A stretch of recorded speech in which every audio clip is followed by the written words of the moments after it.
And welcome everybody to episode 193 of Two Goalies, One Mike, brought to you by Fatty Beer Company, Western New York's premier market and tap room with over 300 beers to choose from at six different Western New York locations. If you need a beer, make sure you make it a Fatty Beer. And also make sure if you are an aspiring summer hockey league player, check out their FHL Fatty Hockey League. Registration is on now. Their rookie mini camp or rookie combine is on the 8th.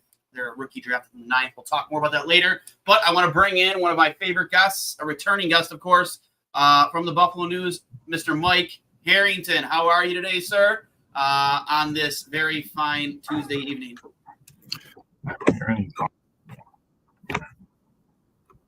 Oh. Are you there, Mike?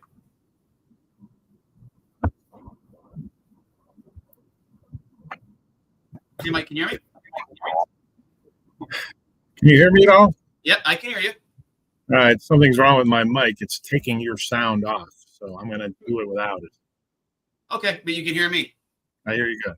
Okay, awesome. I can hear you just fine. Mike, thanks as always for hopping on with us. This is probably like your 6th, 7th, 8th time being on with us. Easily our most viewed guest, and one of our most requested guests. So thanks again, always for hopping on.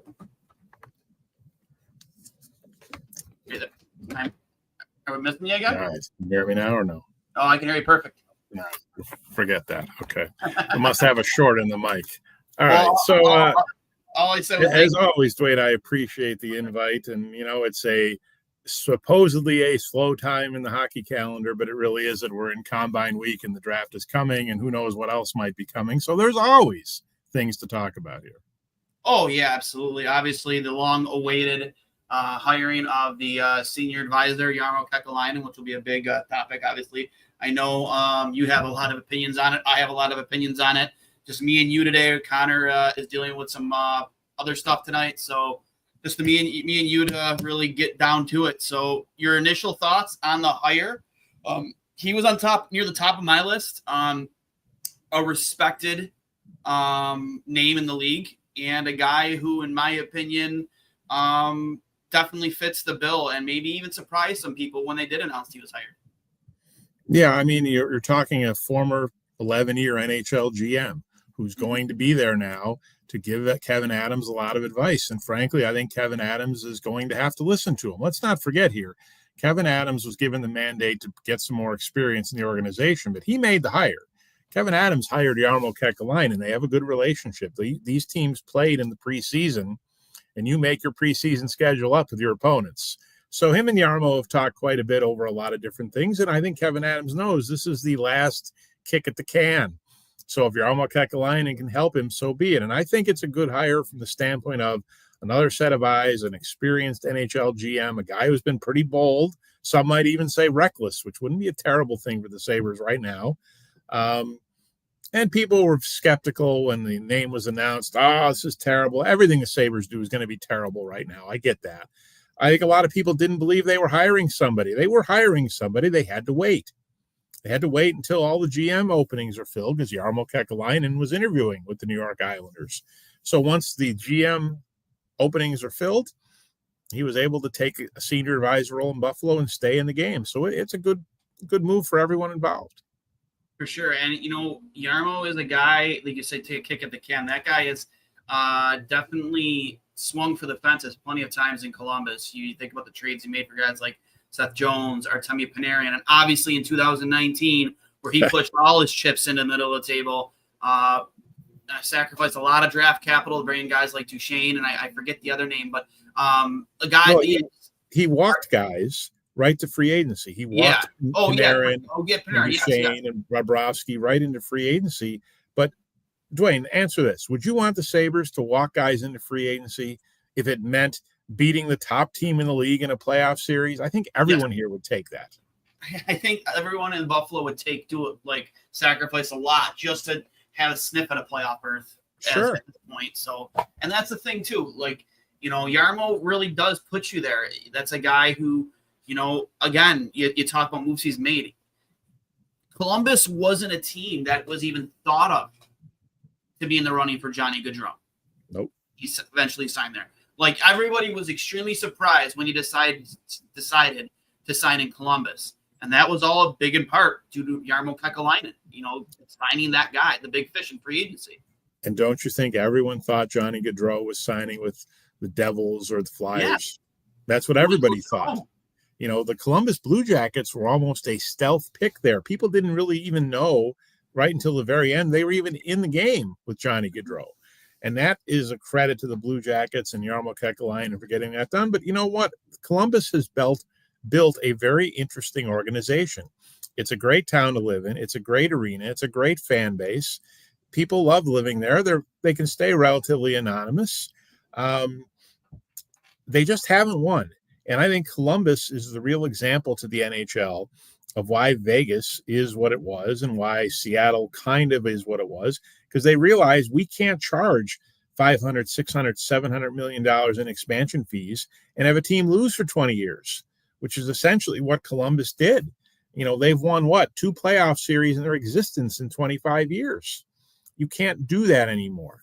So that 2019 season was a great moment in their history, and they continue to build off of that. They haven't won a lot. They've lost a lot, but they've got draft picks like Fantilli. They had signed Johnny Gaudreau. The top free agent on the market signing in Columbus was not anything anybody thought of. And for that situation to unfold as it did with the tragedy last year, just a terrible scene. And they've built that organization now in terms of culture, and look what they did for Johnny Gaudreau all year in Columbus and what they're going to do forever. They retired his number. His jersey is going to be in the locker room for as long as Dean Evason's the coach. He said Johnny Gaudreau's jersey is going to be in there. So it was a great move, all engineered by Jarmo Kekäläinen and his staff. Yeah, you look at that too, like that off season. Just the name Johnny Gaudreau, like guys like Johnny Gaudreau don't go to unrestricted free. It rarely happens. No. I mean, it's a very short list. You got just top of my mind. If you want to say, it hasn't happened yet, but you look at a guy like Mitch Marner that might make it there, but Johnny Gaudreau, and then who was the next biggest name since it? Stamkos? Was this last guy Stamkos? And right. He was there. He ended up going back to Tampa.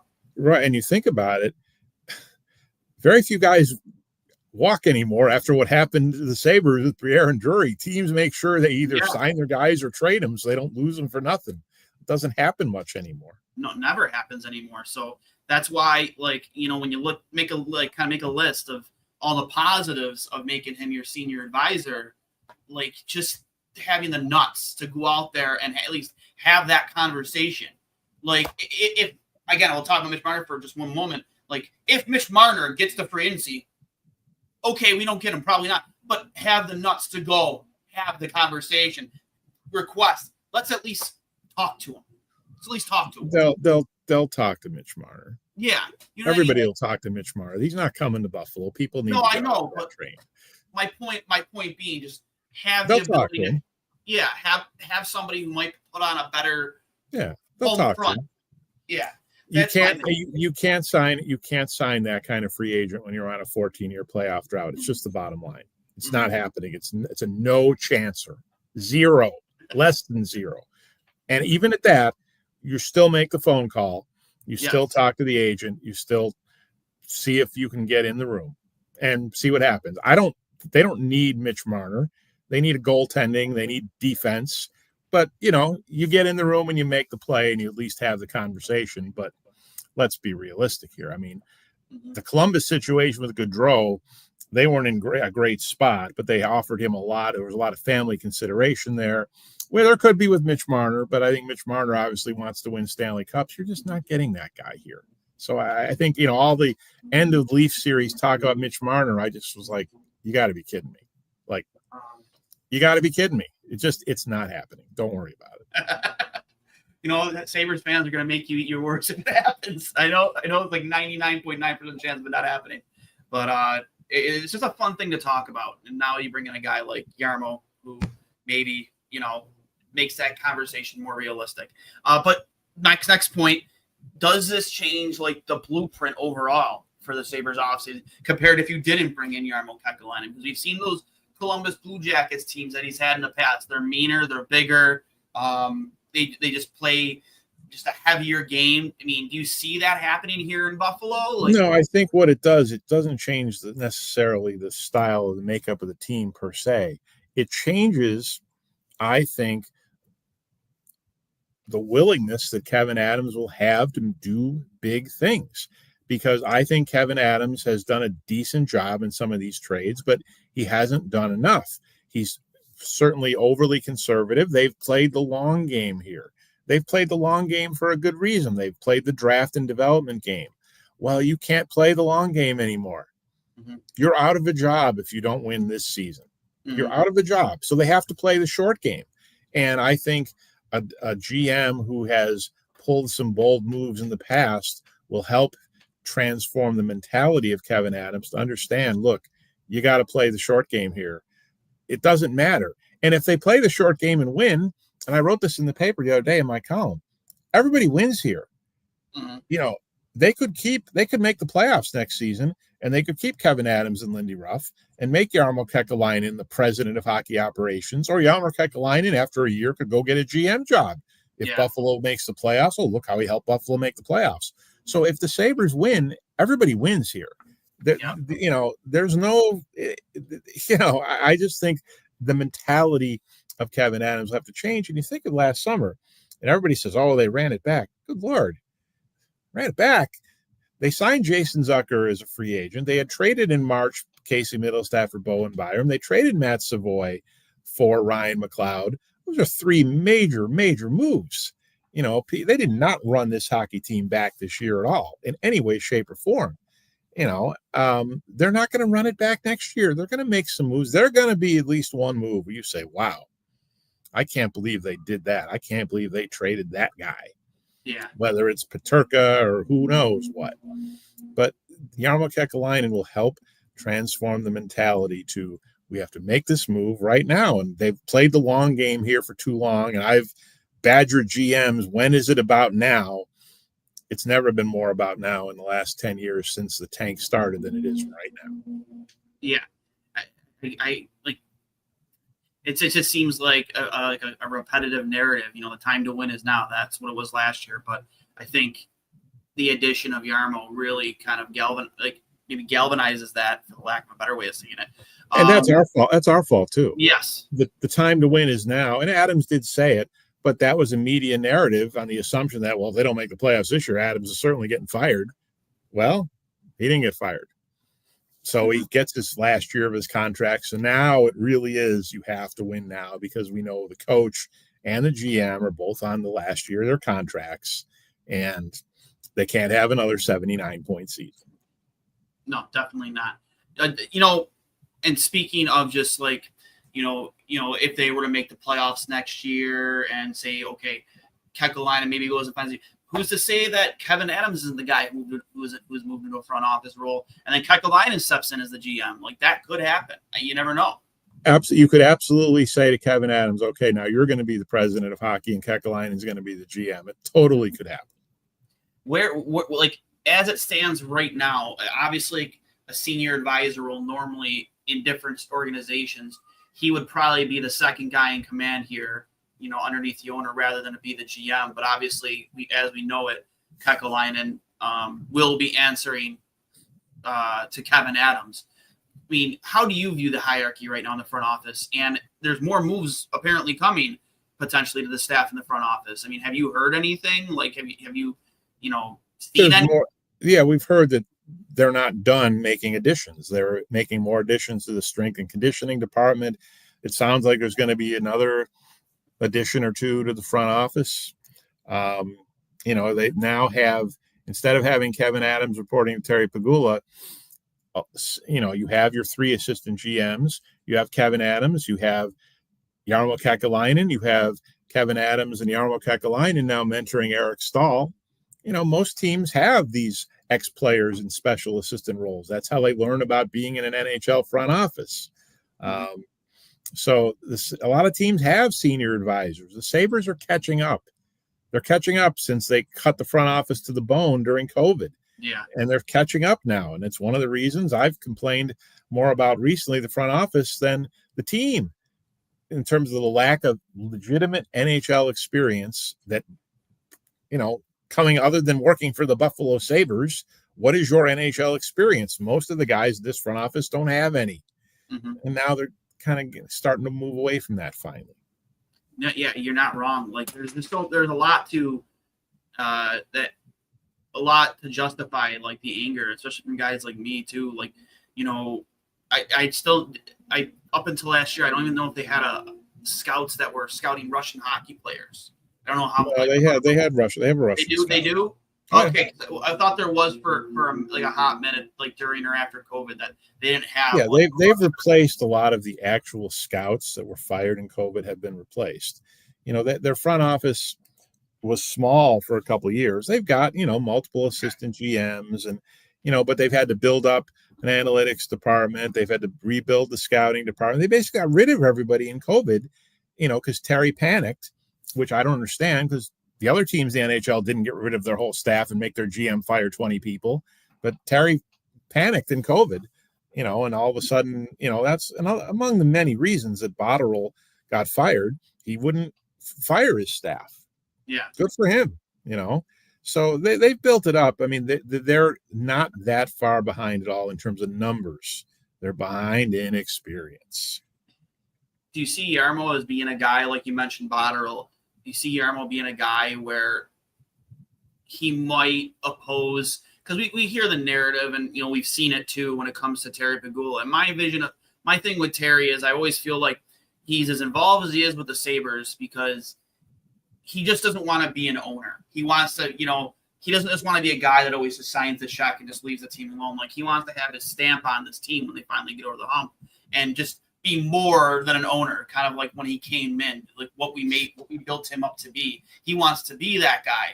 Do you see like Kekäläinen just being a guy where if he's not agreeing with a certain decision being made, whether it's by Terry or Kevin, that he'll step in and have his voice heard? Given what we've seen in the past with past GMs, like you just brought up Botterill. Well, and the other problem in this organization, from what I'm told, is there's not a lot of disagreement. Everybody's kind of in lockstep with Kevyn Adams. There's not a lot of disagreement in this front office. That's a problem. You should have disagreement. You should have differing opinions. You should sometimes almost come to blows in your war room. That's how good organizations function. And I think Jarmo Kekäläinen, he's here as a senior advisor. He's going to just say it like it is. And if Terry Pegula doesn't want to hear it, too bad. That's what I'm here for. And maybe Terry Pegula, by the way, Duane, after 14 years of this, might say, maybe I should be out of the way. Maybe I'm in the way and I'm the problem. Well, that's the thing, too. Like, when the Lou Lamoriello stuff was going around, I was like, I'm sort of thinking in my head, I'm like, people were very against it. And I given the age, but, like, if there might be a guy out there that could get through to Terry, maybe it was Lou, just because he has more hockey clout as pinky finger than anybody in the entire organization. Like, he's seen legitimately everything that could happen in this league. Have you watched the New York Islanders the last few years? I know. But if you go back to when him and Shanahan first took over the Toronto Maple Leafs, all the drama that was going on around guys like Dion Phaneuf, Phil Kessel, etc. Like they were at the beginning able to help turn that organization around to an extent. Like, I'm not looking at a guy like Lou Lamoriello to be here for a long time. He's 82 years old. I understand that. But at least just change, maybe get through to a guy like Terry Pegula and be like, hey, man, like, I've been here forever. This is not the way we should be doing things. I think Jarmo Kekäläinen can do that. Jarmo Kekäläinen can do that. He's an 11-year GM. I believe so, too. No, I believe so, too. I'm just stating when the Lou stuff was going on, that's the only reason I was remotely on board with it. Maybe he's a guy that could shift the way he does things and starts to listen and just stops being so in control of everything. The problem with Lou is I was worried every time I had to go to the press room in that arena, there'd be 20 security guards every 10 feet like there were in New Jersey when Lou was there. Yeah, no, we didn't need Lou around here. We needed someone to deal with the hockey team and not, turn KeyBank Center into some kind of armed fortress. And I don't think the players have been thrilled about having to clean up their facial hair and their hair and all that stuff. No. Like it has been on past Lou Lamoriello hockey teams. Are you concerned? We brought it up earlier. Concerned with his lack of playoff success, or right now is it just like get to the playoffs? For me, it's just get to the playoffs, and then we'll figure out the rest later. But like he hasn't had much success in the playoffs. I don't care a bit. I don't care a bit about whatever playoff success they had or didn't have in Columbus. This is about you cannot advance. You're almost not a part of the league until you're in the playoffs. Just get there. You know, look at the Ottawa Senators this year. They lost in 6 games to the Leafs. They're in the playoffs. They have a different feeling going into next season. You're now chasing the Ottawa Senators because they got there. You know, you're even chasing the Montreal Canadiens because they got there. And there's no way the Sabres thought after this season that they would be chasing the Montreal Canadiens, and they are. So just get there. I don't care what Columbus did in the playoffs. It's all about, yes, they got there. They won a round. They beat the Leafs in a 5-game series. This is all about the way Jarmo Kekäläinen conducted himself and his philosophies when he was an NHL GM and how much that can rub off on Kevyn Adams and the rest of this organization. Are there any players on this team currently that sits outside of like the obvious names who might be like, you know, talk about Bowen Byram, who could very well possibly. Are there any names on this team that you look at that might not like fit into maybe a guy like Carmanos, Jarmo Kekäläinen's like vision? I don't think the players are that involved and concerned about this. I think they want to see what kind of roster is built, no matter who's in the front office. I think the only thing it does is I think it puts everybody on alert. Hey, there are going to be some guys who might be going here. Yeah. Like, do you see anybody that doesn't fit into Kekäläinen's vision currently? We don't know. We'll have to find out. You know, we'll have to find out. You had to learn last year who didn't fit, for example, into Lindy Ruff's vision. You know, Jeff Skinner. All of a sudden, he was bought out. You know, and we saw in this year at Edmonton why Jeff Skinner didn't fit into Lindy Ruff's vision. He didn't really fit in the Edmonton Oilers' vision either. You know, he's played largely lately because of injuries. There'll be guys where Kekäläinen will have opinions on, and we'll see what Adams does. You know, and Adams they'll sit around the table with Carmanos and with, you know, Fortin and Terry will chime in, and we'll see what happens. I mean, ultimately, this team, to get where they need to be going into next season, will have to be remade in the trade market. They're not going to be signing big UFAs. Don't talk to me about Aaron Ekblad. Aaron Ekblad's not signing with the Sabres. I don't even think Aaron Ekblad's leaving Florida. Neither do I. They're going to have to make a couple deals, and a couple deals that we probably all will be surprised at to get this thing where it needs to be. Well, the way I look at the reason I even asked that question, like who doesn't fit maybe his vision, because historically in Columbus, he does like a team that plays a little bit of a heavier style. Granted, you have your guys like Johnny Gaudreau, but you look at guys like Nick Foligno who were there forever, like true leadership, cultural guys. Like, you know, I you're a big baseball guy too, and I always like to think like the one thing that this team misses is kind of like when you think about, I'm a big Red Sox guy, and I look at that 13 World Series team that brought in after that big collapse in the season with Josh Beckett being in the clubhouse drinking and stuff, and how they made all those major moves in the offseason. Granted, 2 way different franchises. One can spend money, one refuses to spend money. But they brought in a bunch of role players like Johnny Gomes and I forget the guy from Texas. I think it was Texas or Houston. But regardless, like he brought in a bunch of role player guys.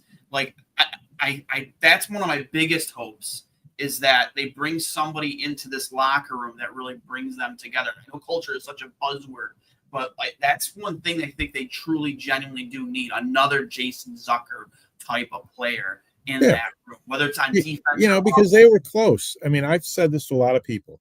They were close last year. They weren't close in the standings. They were close to getting it. What happened was, if you look at the first 21 games are pretty good. Then you had 13 games that are obviously awful. And, you know, the last 48 games were pretty good, especially at home. They couldn't get over the hump. And one of the things that happened in that winless streak was the GM didn't do anything. The GM's inactivity, everyone, including the team, was waiting for him to do something.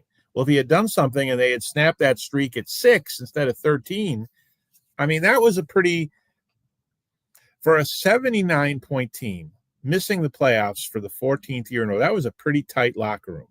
We haven't seen tight locker rooms like that much of the time here, other than maybe the 91-point team. Those guys were in lockstep pretty well. And that winless streak killed him, and it ruined the whole season. But I said this to people, they weren't that far away, and people look at me like I have three heads. They weren't. They just didn't figure it out, and the GM didn't help them. I would have got rid of the GM for that winless streak, for not doing 100%. Anything. And he's admitted it now twice in public to the media that I should have made a move. And he didn't need to make a big move. You could send a guy to Rochester. You could get a guy off waivers. You could put a guy in waiver. I would have waived Abe Kubel the morning after that Montreal game when he made that terrible turnover in the first minute. He could have done something. So this does not need to be a complete makeover of this club.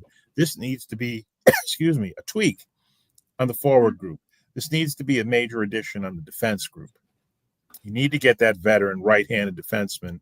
That means Bowen Byram's involved, so be it. The goaltending, I don't know. I can't imagine going Luukkonen and Levi. You're going to go Luukkonen and somebody, but we'll see what they do. And maybe they make a trade there. Who knows? Like I said, there's going to be something we're going to go, wow, they did that. Because they have to do one of those wow moves this offseason. If they're going to go UPL and Levi, regardless of which one of those two goalies are here next year, whatever move they decide to make, if that is the tandem, they better shore up that blue line with more than one name, and probably another guy in your top six or third line guy. I don't know who that name is, but I've always been, when I playing over like throughout my career, if that's what you want to call it. Like I've always found like the more successful teams are the guys who they go out to dinner together. They're always together.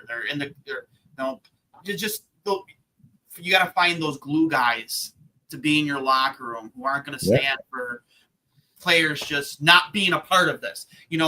Don Waddell, perfect example. When he took over everything over there in Columbus, he said, I'm going to let it be known right now. Like, if you don't want to be here, let me know. It's not even a bad thing if you don't want to be here. If you want to be a part of this, fine. We'll figure something out. We don't have to feel bad about it, and we'll get something back for you. But like you almost want, Kekäläinen, I don't believe he wasn't there for that conversation, obviously. But like, that's the type of message I want in this locker room, and I want them to bring in those glue guys that aren't going to. Well, and that's okay.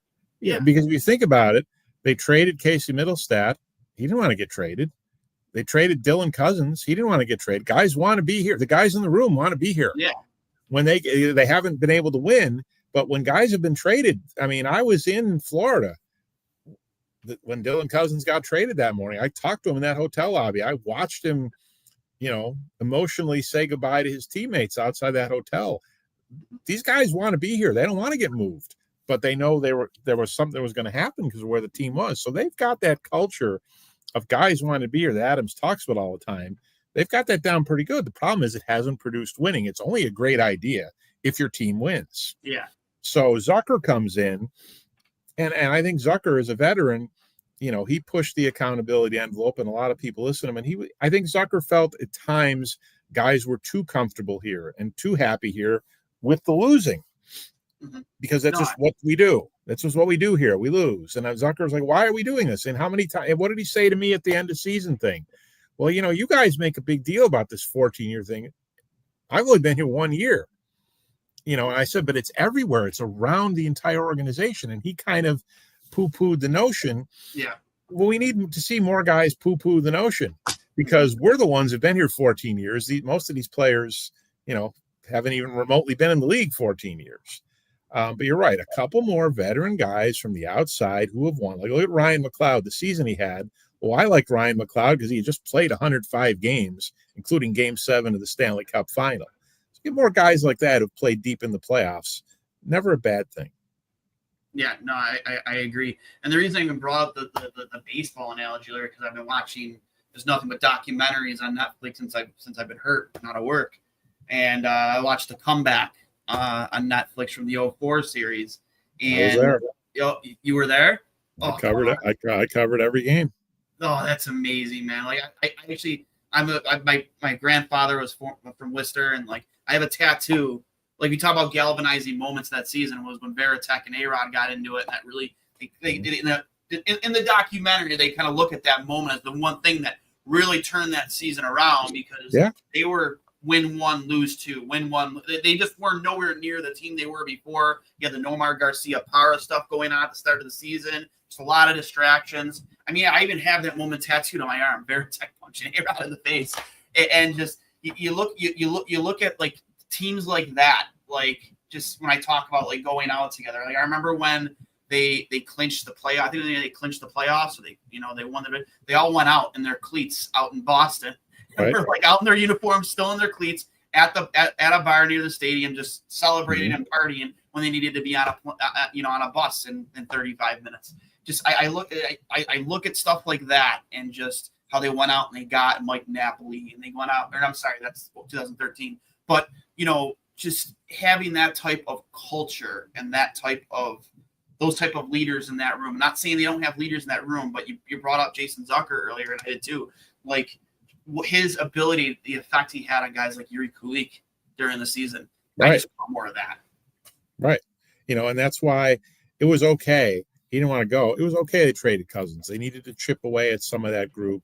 I think there was some thought that Cousins was responsible for some of the negativity in the room with the losing that they wanted to get rid of. We'll see how Norris plays out this year. I mean, people forget they have Josh Norris on the team, and he's a $7.9 million guy. Yeah. Who scored 35 goals in this league once. He might help your power play a little if he's healthy. He's got to be healthy, though. But there's going to be more, and you're right. They just need to bring in more. Draft and development is over here. This is now NHL-ready, veteran guys, more adults in the room. Get more 30-somethings if you need them. It really is a dramatic transformation of the mindset of this franchise born out of nothing but necessity. Yeah. Got a comment here from Gargalon. I think Jarmo will be great with the European players, and his relationship with the agents alone will be invaluable. And I agree with that. His experience, and that's the big word that comes with him. So I mean, it's a good move. You talk about you got to put more in the locker room, and you're right. Well, you needed to put more in the front office too, and that was a pretty big infusion with that hire right there.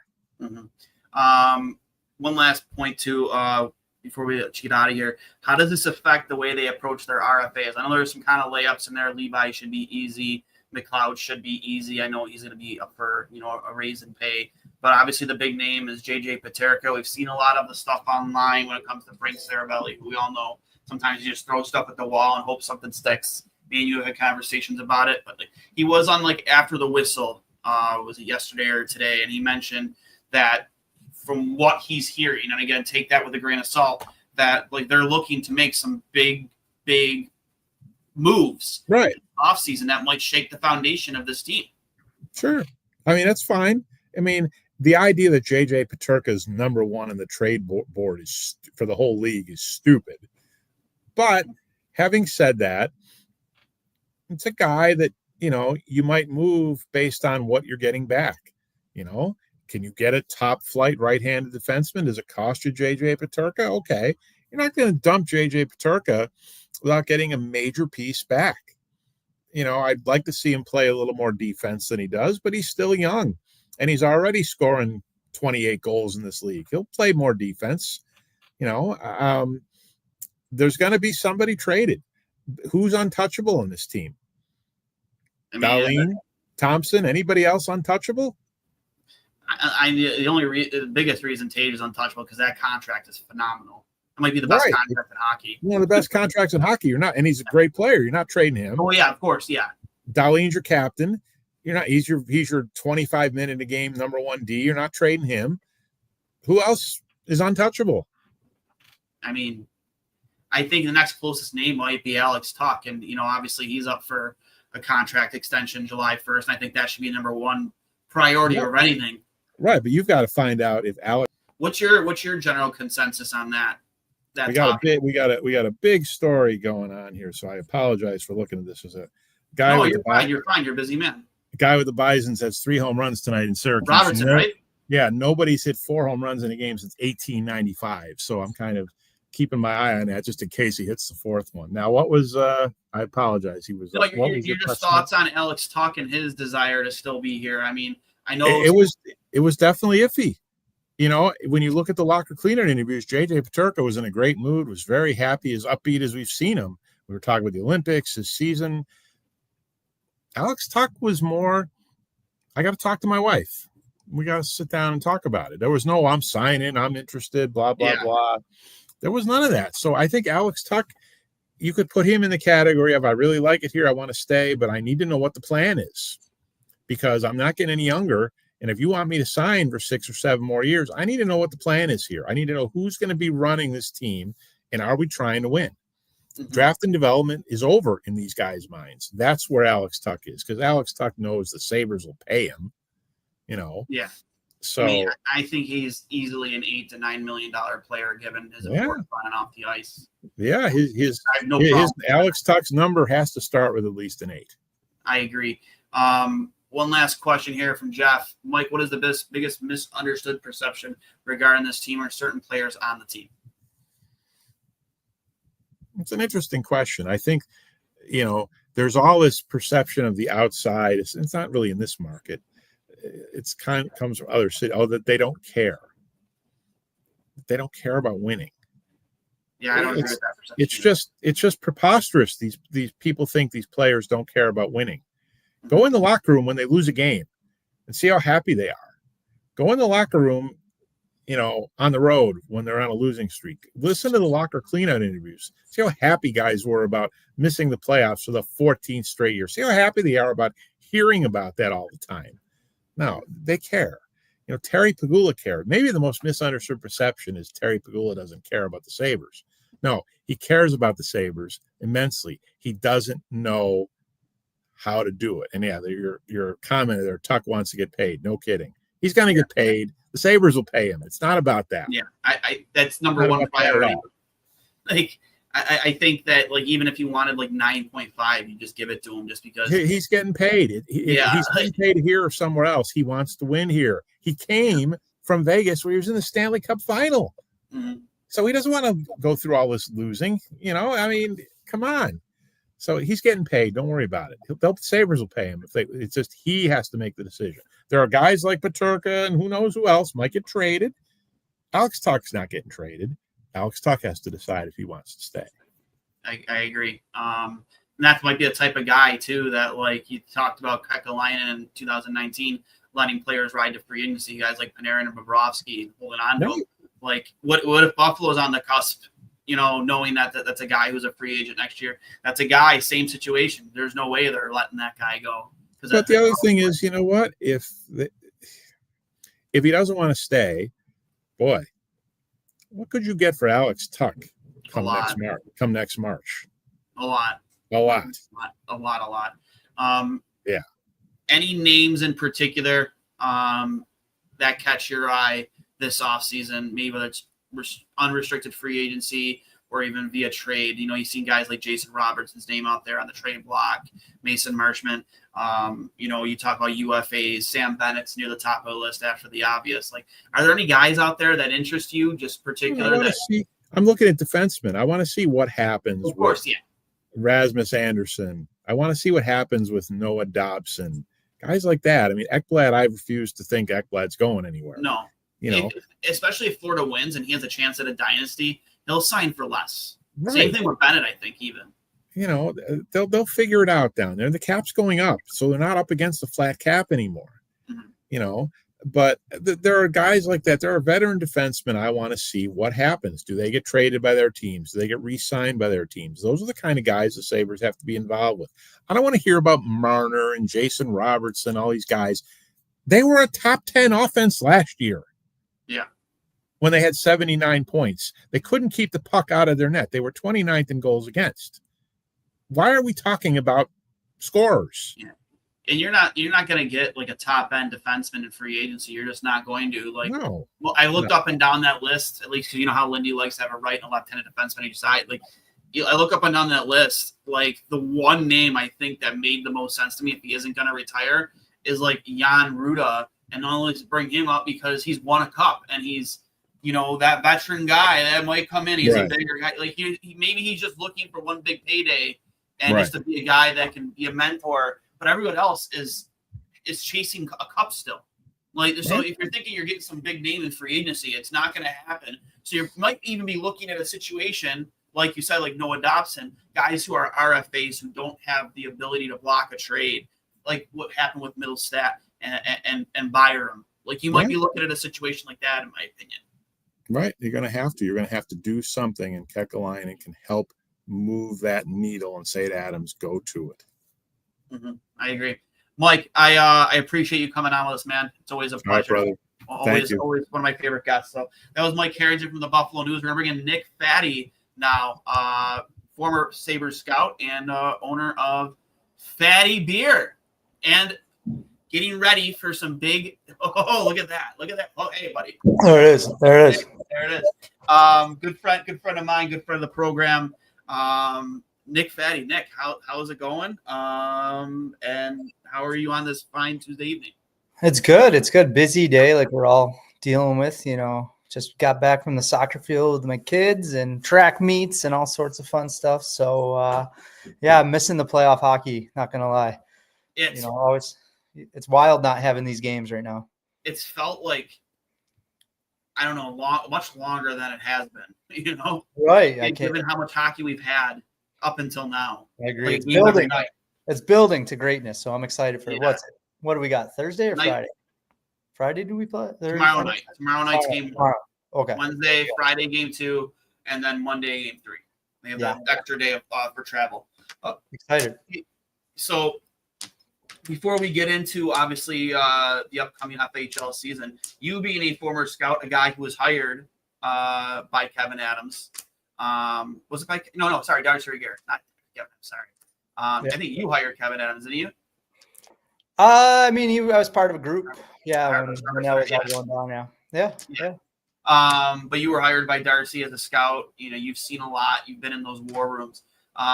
Your over thoughts of Kekäläinen. We talked about it. Your just thoughts of Kekäläinen, what he brings to this organization, and how does he change the blueprint? He's a pro, right? He's been in the game. He's a GM for 11 years. When he was with St. Louis, that's when I first got going. So we ran the same track a lot. In St. Louis, they built a tremendous amount of prospects, but I'm talking about 05, 06, 07. There's still guys playing, like David Perron was in that group, and obviously Eric Johnson being a number 1 pick. But St. Louis had a lot of stuff, and he was part of that group. And then obviously he went overseas, and then now Columbus.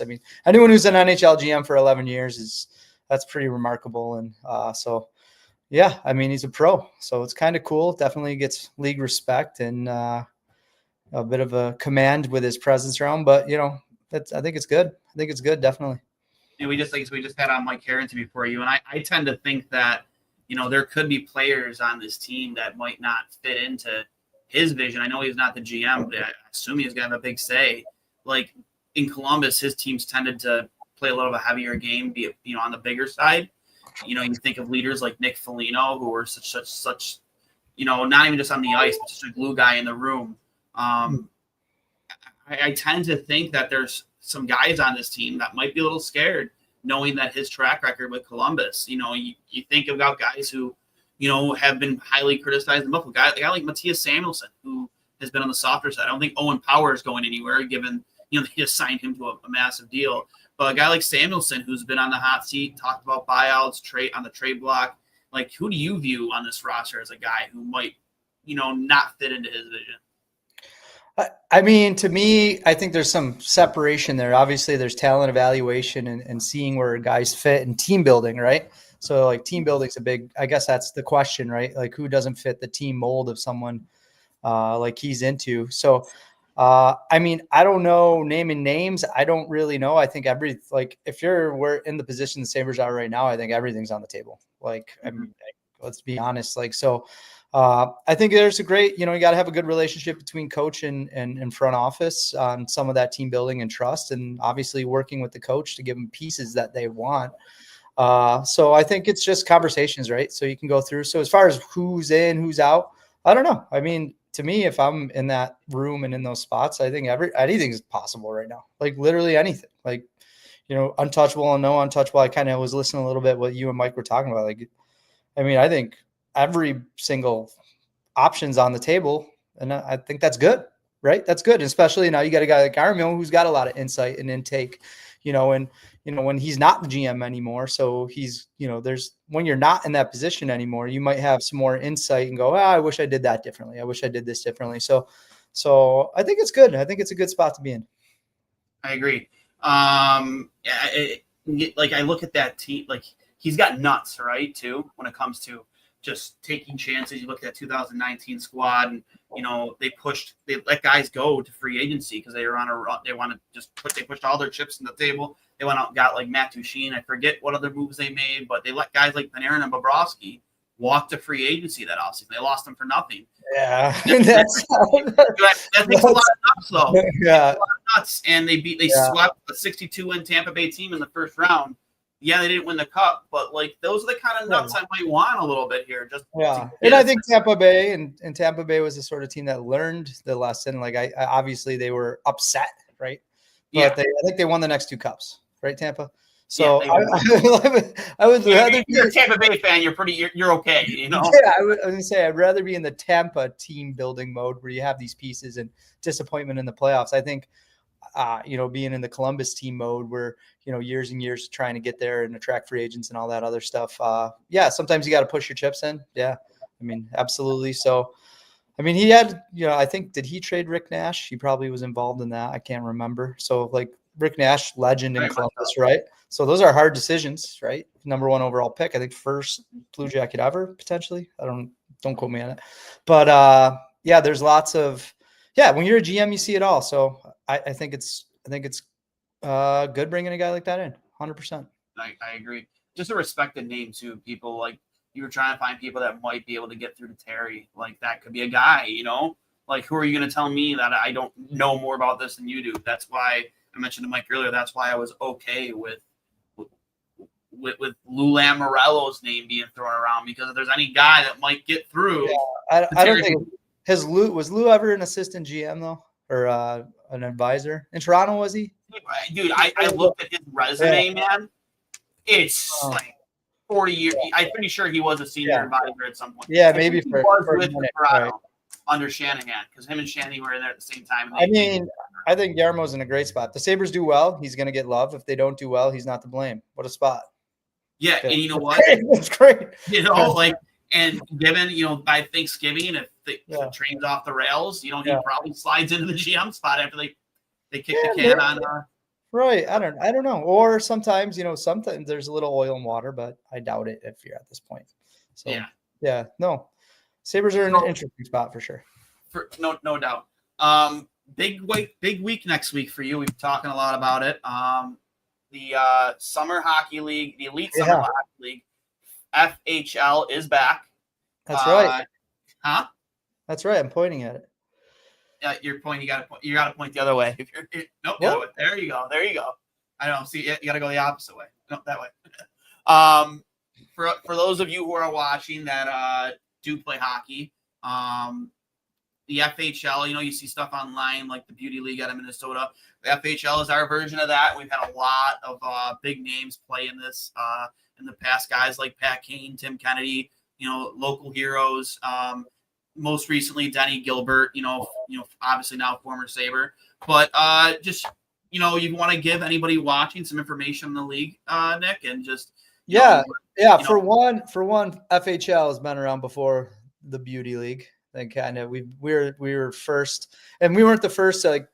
Just to give a little background on summer hockey, with great hockey players, it kind of all spawned. There used to be a great league in Boston, and I worked with a scout. His name was Paul Merritt, and in Boston they had this awesome summer hockey league where all the best Bruins and Boston College guys and guys from New England would play.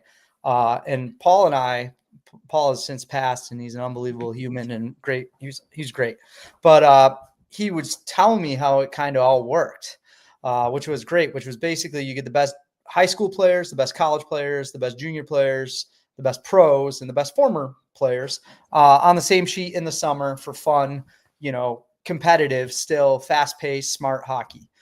So that's kind of how it got going. I was talking to Paul, and at the same time, Buffalo, we used to have a great league called the AAA League that happened in the summer.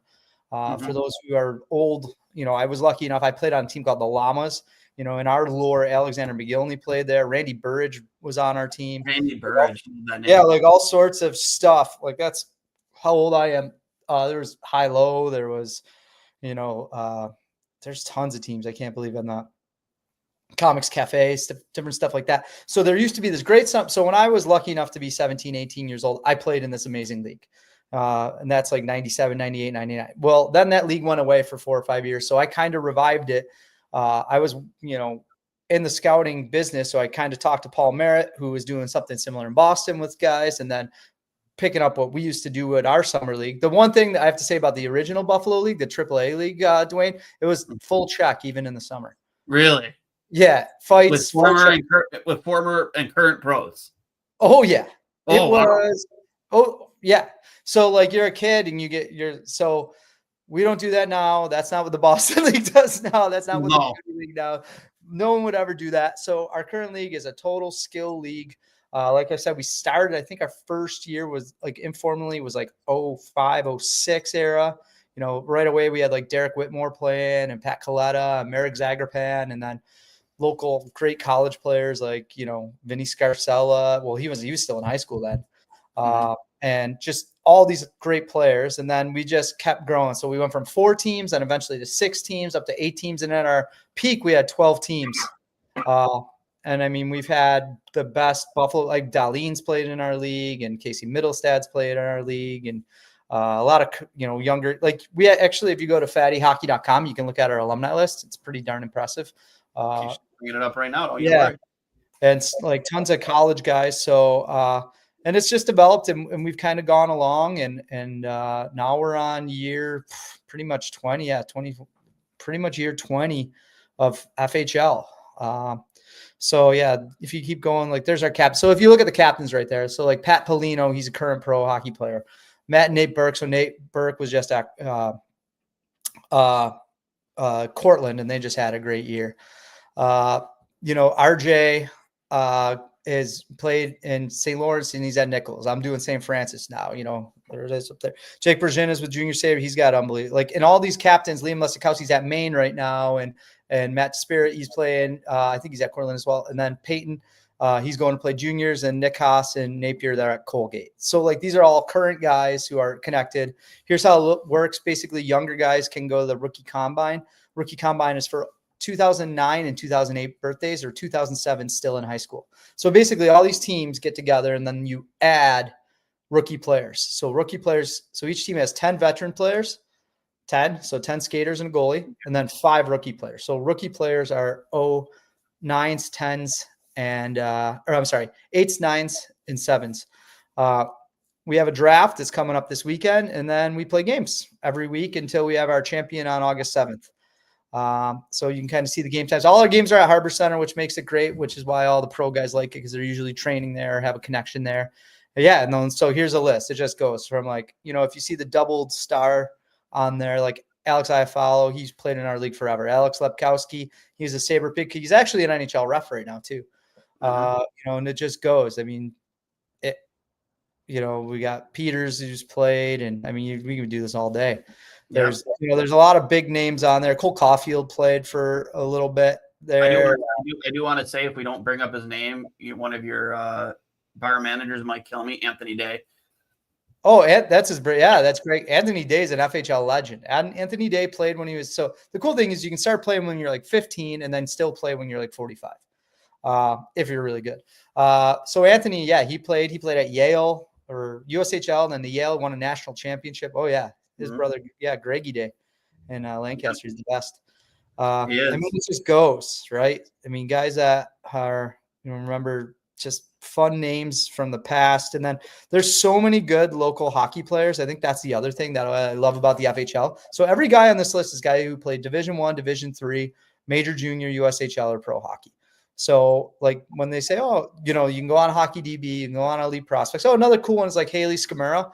So Haley plays. I just talked. She's going to be back for a couple games this summer. Hopefully, she played at Northeastern, but she was on the Buffalo Beauty, and she's on the U.S. national women's hockey team. She's incredible, super good player. So it's for the best in Buffalo, no matter where you are. Jamie Alexiak was in. You know, Just tons and tons of names on there. And where they get, obviously, we've got a good connection with a lot of the local guys, the Canisius guys, Niagara guys. Fredonia, you got Johnny Cullen. Windsor, so pretty much if you played hockey in Buffalo at a decent, at a high level, you played in this league. It's not everybody, but it's most. So if you want to get involved and you're a young kid, a 7, 8, or 9 birth year, just fill out the form. You'll see it at the top of the page. And then if you're an older guy who goes, hey, I was a good player, I played college, I moved to Buffalo, I don't know anybody, or hey, I'm living I'm playing and I just want to play, you can sign up too. I mean, we've had kids come from, players come from St. Catharines, and we've had players drive from Windsor to play in Toronto. So we can usually find you a home if you're a pretty darn good player. Yeah. So again, he's brought Brassus Darlene. He's on here. Current San Jose Shark, future San Jose Shark, Quentin Musty. You have other games. Paul Gostad, Goose is on here. Yeah. Peter Ratchuk, who was a first-round NHL pick, went to St. Francis, but he's also Winnipeg Jets head scout right now. He's there's guys there, and it's kind of like, and it's fun. The other thing we do is, you play these games. It's on Thursday, and instead of politics or this, that, the other, it's a local hockey community. Everyone's everyone's a part of it. Yeah, Zemgus, he played a long time in the FHL. I've seen him play a couple times in a couple games, but at Harbor Center too. It was pretty cool to see. It's always cool, especially when you're younger, just seeing Sabre out there. Kind of like it takes you back to the days a little bit when the Sabres would practice at the then Pepsi Center in Amherst, and it was always pretty cool to see a couple current and former pros out there.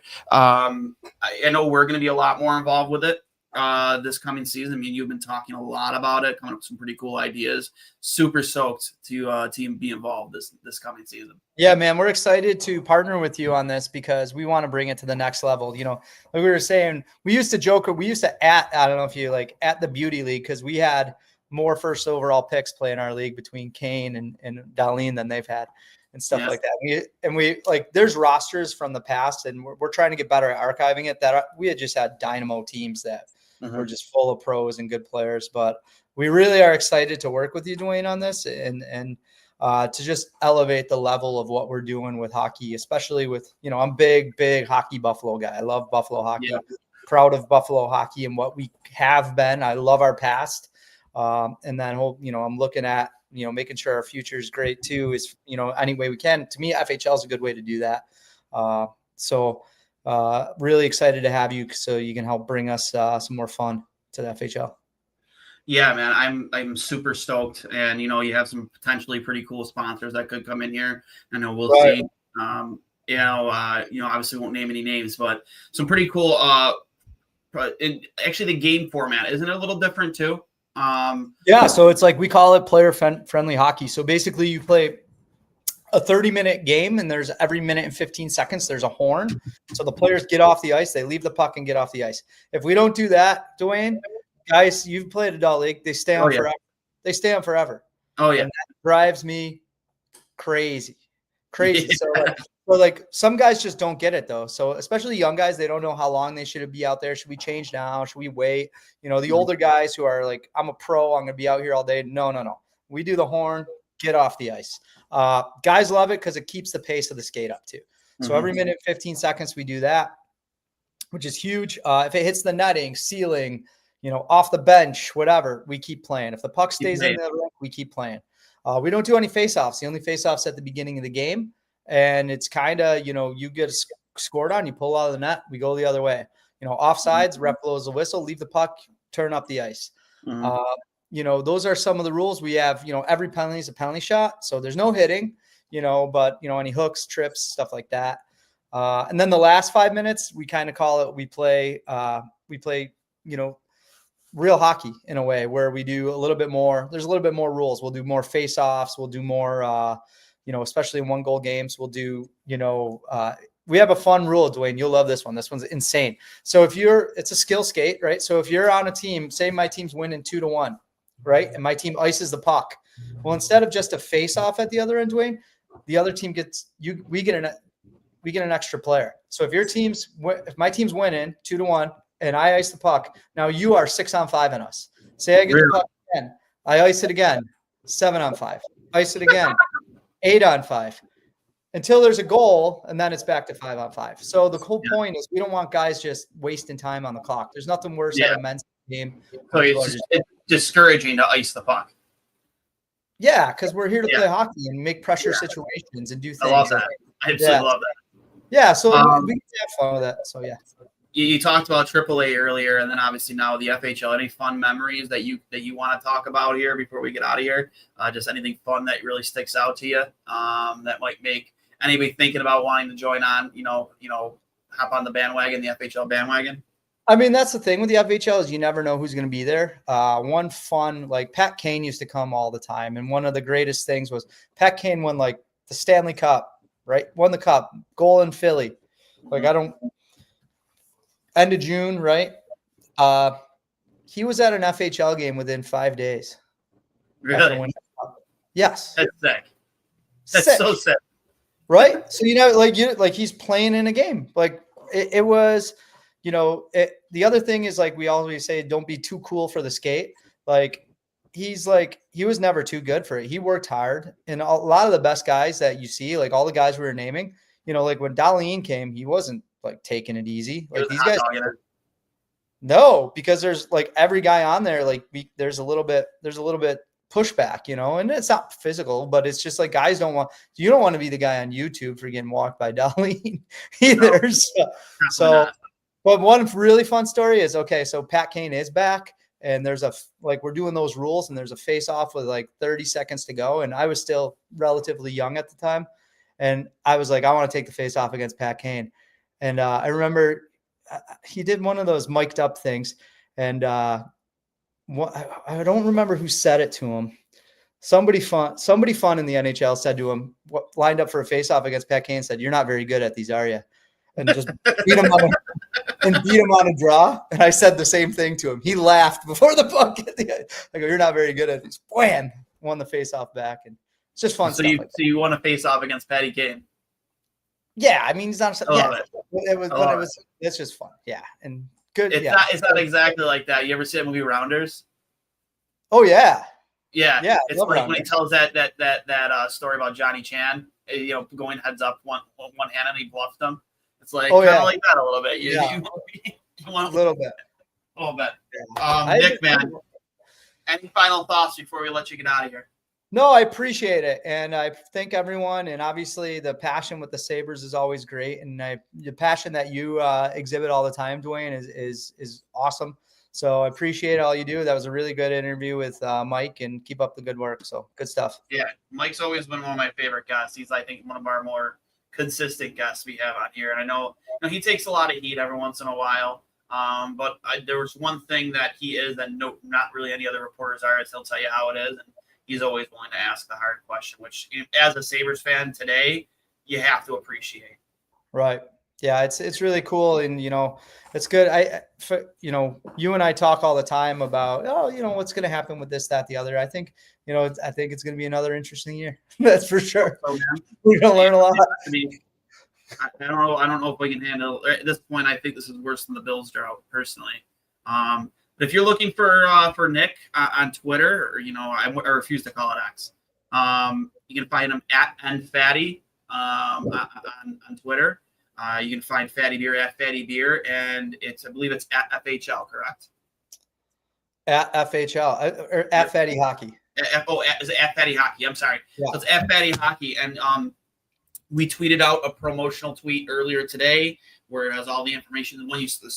The image you saw on the screen when we first brought Nick on, and a link to take you to the registration page. I highly encourage anybody looking for somewhere to play this summer that thinks they have what it takes to play in Buffalo's elite hockey league, whether you're in high school or college. Make sure you give it a look. Check out the alumni list, and come out on a Thursday night. I'm excited to meet you. And, that's the other thing. It is free to come and watch. We do have a pretty hard no autograph policy, but there is going to be really good hockey. You can come down and watch it at Harbor Center on Thursdays. And unlike the Beauty League, it is free, and unlike other stuff. So yeah, we I got a comment here in the chat. Are tarps off allowed? Oh, we've done that before. No. Tarps off in the stands allowed. Who's that? D-Ray? No. Just a comment. On Facebook. Tarps off. Yeah, I mean, yeah. You never know. I'll go tarps off. I'll work and go tarps off. Nick, thanks for hopping on, man. I appreciate it. Thank you. Cheers. This has been episode 193 of Two Goalies, One Mike, brought to you by Fatty Beer Company, Western New York's premier market and tap room, with over 300 beers to choose from at 6 different Western New York locations, one in Rochester and one in Ohio. If you need a beer, make sure you make it a Fatty Beer. Let them know Two Goalies, One Mike site. I am Duane for Nik Fatty. For my co-host Connor Hurley, we will talk to you later. And as always, go Sabres. Talk to you later.